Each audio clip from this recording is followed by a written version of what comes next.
अभी हम जो तीसरा नियम है आर्थिक नियम, अभी तक हमने समूह की चारों तरह नियम के बारे में चर्चा कर रहे हैं। चार में पहला हमने प्रबंधन नियम के बारे में बात किया है, दूसरा बैठक नियम के बारे में भी हमने बात किया है। अभी ये तीसरा है आर्थिक नियम है, फाइनेंशियल नॉर्म्स कहा जाता है। ये आर्थिक नियम देखा जाए तो पहला वाला समूह में सारे सदस्य मिलकर साधारण बचत और अन्य बचत को तय करना चाहिए। स्वयं सहायता समूह में एक बहुत इम्पॉर्टेंट चीज़ है बचत। ये बचत की बिना समूह चलना मुश्किल है। हम ये नहीं कह रहे नहीं चलेगा, लेकिन अगर बचत नहीं है जो हमारा गरीबी उन्मूलन का काम थोड़ा सा लेट होगा। इसीलिए हर सदस्य को कुछ ना कुछ बचत करने का मौका समूह में देना चाहिए, और ये इसीलिए सेल्फ हेल्प ग्रुप में बचत को बहुत इम्पोर्टेंस है। तो इसीलिए ये बचत फिर कितना देना है, कहाँ देना है, कैसा देना है, ये ज़रूर जानने वाला चीज़ है।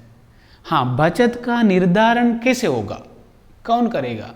जो बाहर से आके समूह बनाते हैं, क्या वो बताएगा, जितना बताएगा उतना करेंगे, या जो कोई भी सरकारी अधिकारी समूह को देखभाल करते हैं, नहीं तो सलाह सूचना देता है, वो जो बोलेगा उतना करेंगे, नहीं तो समूह में जो थोड़ा सा स्थिति ठीक है वो दीदी जो बोलेगा वो करेंगे, या जो हमारा अध्यक्ष सचिव कोषाध्यक्ष जी है वो लोग तय करेगा वो करेंगे।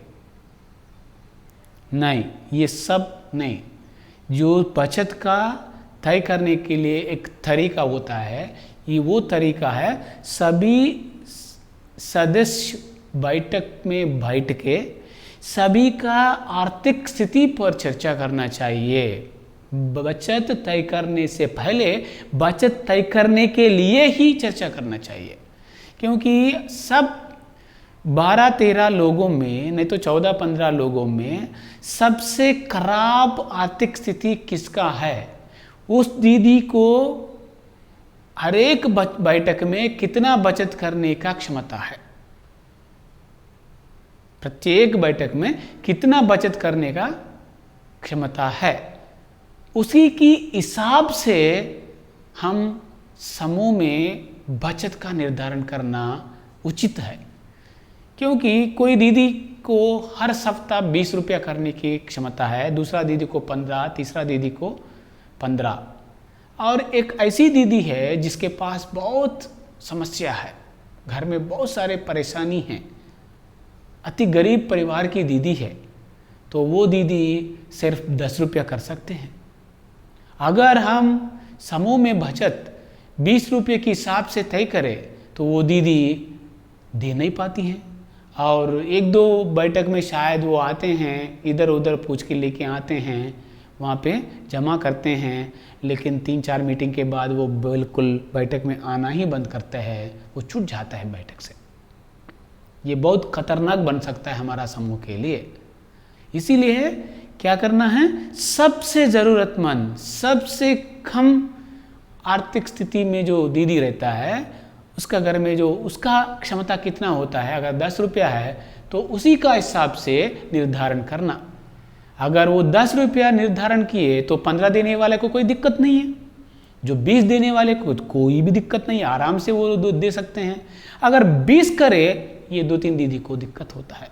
इसीलिए ध्यान में रखिएगा, सबसे कम आर्थिक स्थिति, कम आमदनी जो दीदी है उसी की स्थिति की हिसाब से हमारा समूह में 10, 15, 5, 20, 25 जो भी है वो निर्धारण करना है। हमेशा के लिए बचत का निर्धारण की यही तरीका अपनाना चाहिए।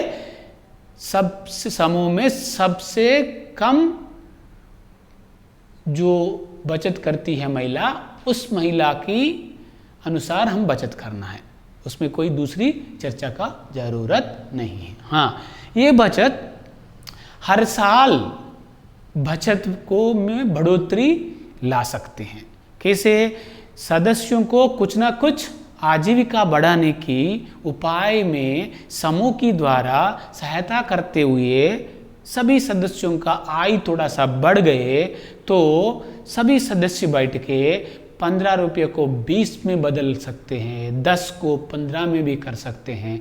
निरंतर हर साल बचत के ऊपर चर्चा करना है और सभी सदस्य की सहमति से 5 रुपया, 2 रुपया, 3 रुपया या जितना भी हो सकता है उसका हैसियत की हिसाब से, आर्थिक स्थिति की हिसाब से, वो भी अंतिम व्यक्ति की आर्थिक स्थिति की हिसाब से हर साल बचत में बढ़ोतरी लाना जरूरी है।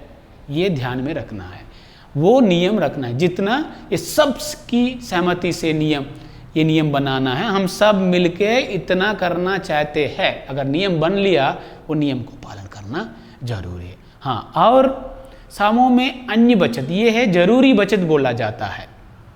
हर सप्ताह, हर बैठक में, सप्ताह में या 15 दिन में या महीने में जो भी समूह की द्वारा तय किया जा गया है, हम हर सप्ताह बैठक करेंगे तो हर सप्ताह बचत करना है। जितना करना है आप तय करना है, उतना आप सभी सदस्य की द्वारा समूह में बचत करना जरूरी है। हाँ, ये है जरूरी बचत।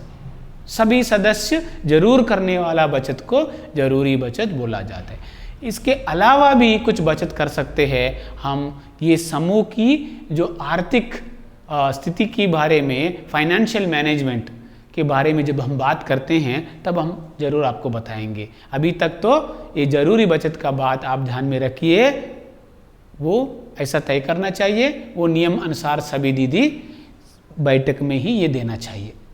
दूसरा, समूह में सारे सदस्यों का सहमति से ब्याज दर और दंड प्रक्रिया को तय करना चाहिए।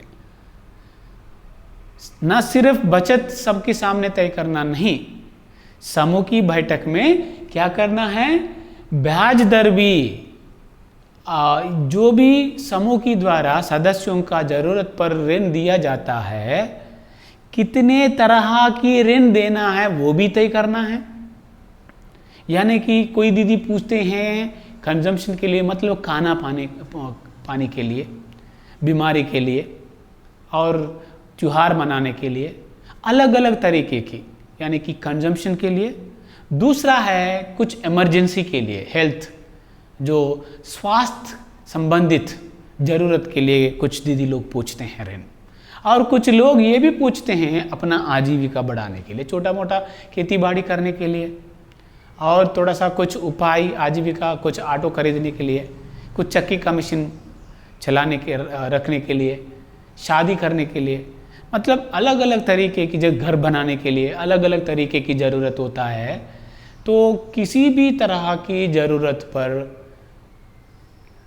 लोन देने का या ऋण देने का एक नियम समूह के द्वारा बनाना चाहिए। और हर ज़रूरत, मतलब अगर कंजम्पशन में और खाना वगैरह चीज़ों में लोन दिए तो कितना तक दे सकते हैं एक सदस्य को, वो भी तय करना चाहिए। एक सदस्य को ज़्यादा से ज़्यादा हम खाना वाना चीज़ों के लिए कितना दे सकते हैं। दूसरा, इमरजेंसी या स्वास्थ्य संबंधित चीज़ों के लिए इमरजेंसी ऋण समूह की द्वारा दीदी को कितना तक दे सकते हैं, मैक्सिमम लिमिट, ज़्यादा से ज़्यादा कितना दे सकते हैं।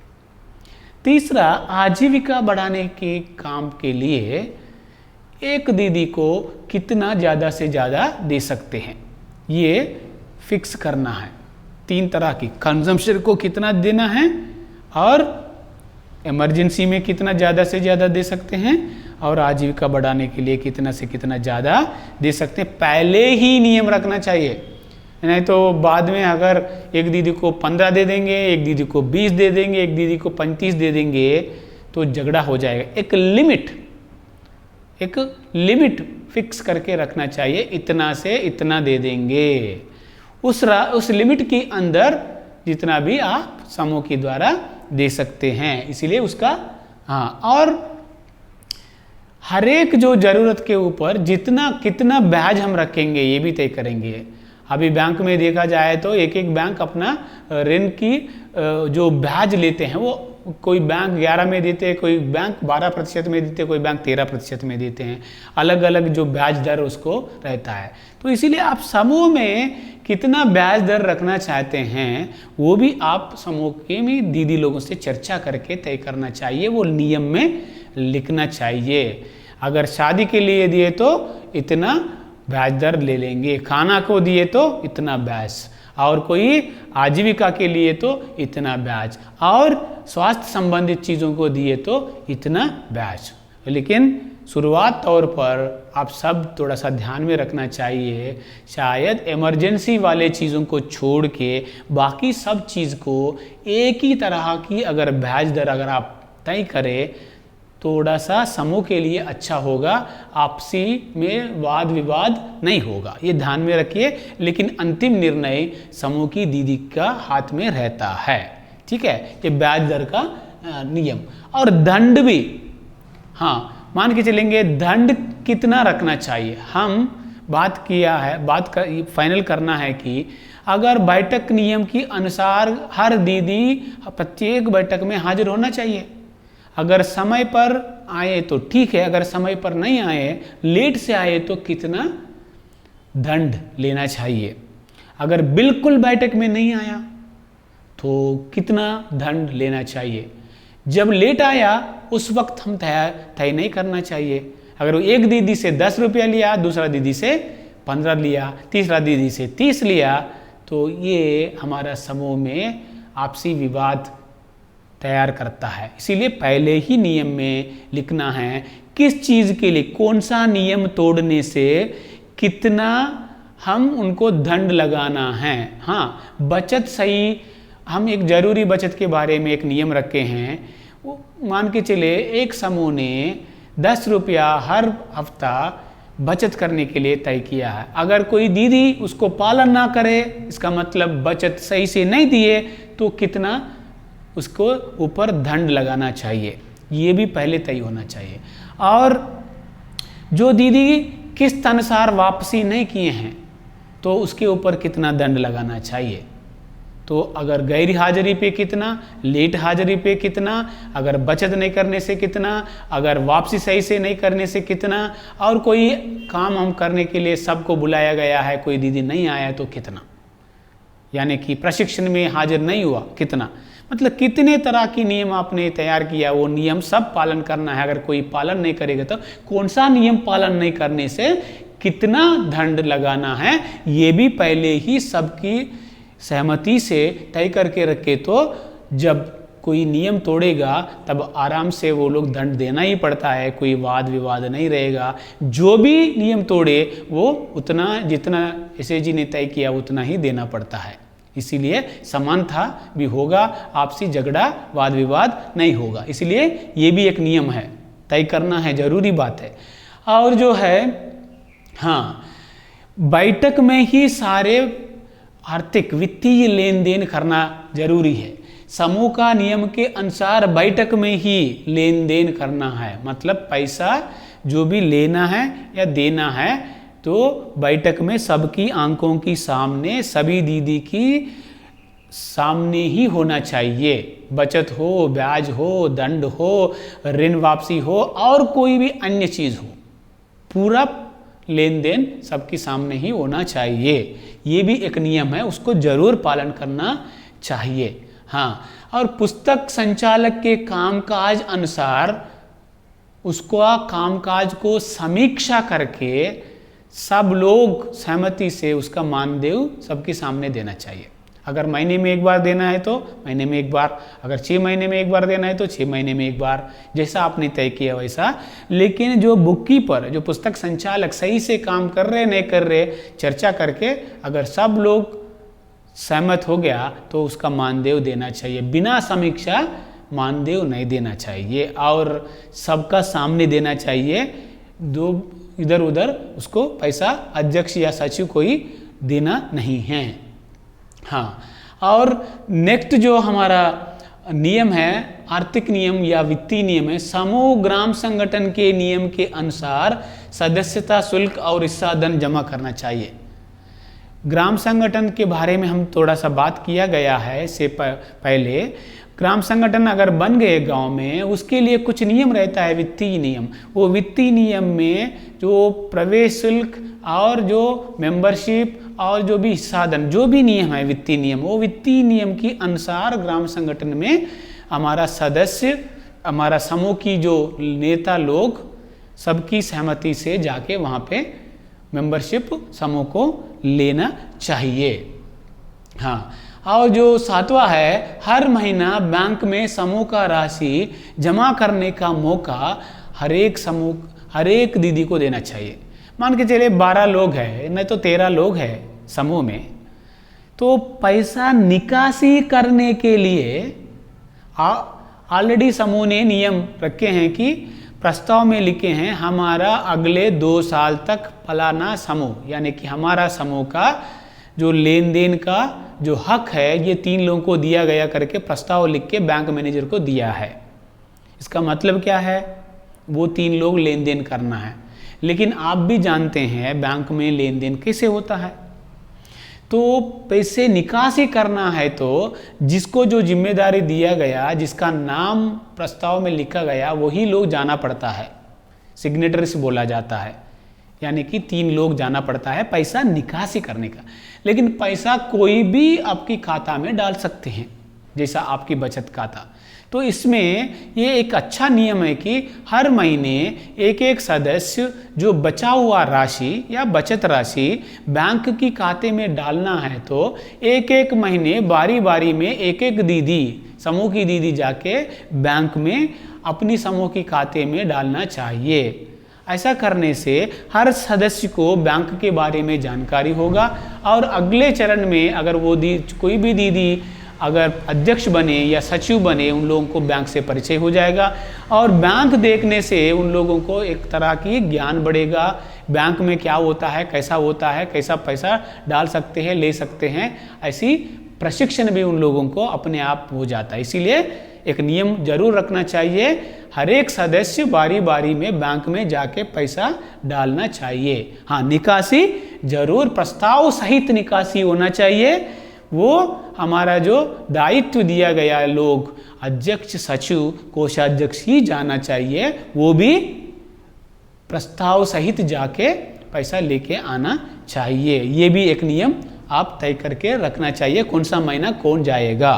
ठीक है, ये भी है। और नेक्स्ट जो है, समूह सदस्य की सभी तरह की जरूरत पर ऋण देना चाहिए। यानी कि हमारा समूह है गरीबी दूर करने के लिए, सदस्यों को मदद करने के लक्ष्य रख के आगे बढ़ रहा है, तो गरीब महिला को छोटे मोटे खर्चा की जरूरत पड़ता है, कभी 200 का, कभी 300 का, कभी 400 का भी। तो इसीलिए ये 200 रुपया 300 रुपया कौन देता है, कोई बैंक नहीं देता है। इसीलिए ये लोग सेठ, साहूकार, महाजन लोगों के घर में जाना पड़ता है, नहीं तो बड़े बड़े किसान के घर में जाना पड़ता है। आपको पता है कितना परेशानी उठाना पड़ता है ये पैसा के लिए।